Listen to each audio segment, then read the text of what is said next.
O período cujas orações mantêm uma relação de dependência sintática entre si recebe o nome de período composto por subordinação. Nos períodos compostos por subordinação, há uma oração principal e uma ou mais orações subordinadas. Oração subordinada. Precisa de um complemento para fazer sentido. Oração coordenada. Não precisa de um complemento, pois faz sentido sozinha. Adjetivo. Completa palavras. A resposta do verbo transitivo é o seu objeto. Se perguntar o que, é um verbo transitivo direto, e sua resposta será um objeto direto.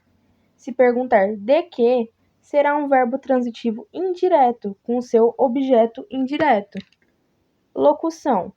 Palavras que têm a mesma pronúncia. Advérbio. Palavras que mudam o sentido do verbo.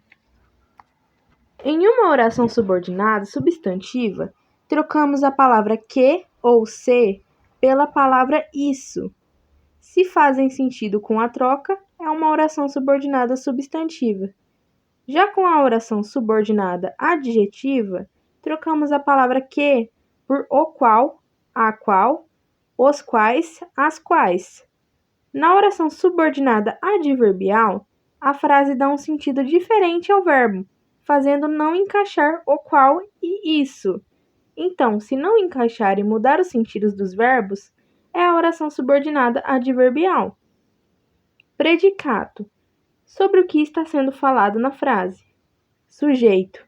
De quem a frase está falando. Período composto. Composto por mais de uma oração. Período simples. Composto por uma oração.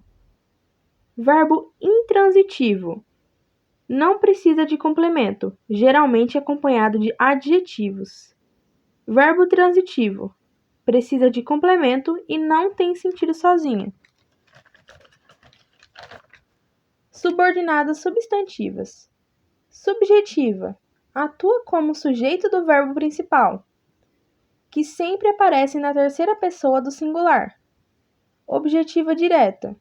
Exerce função de objeto direto do verbo da oração principal.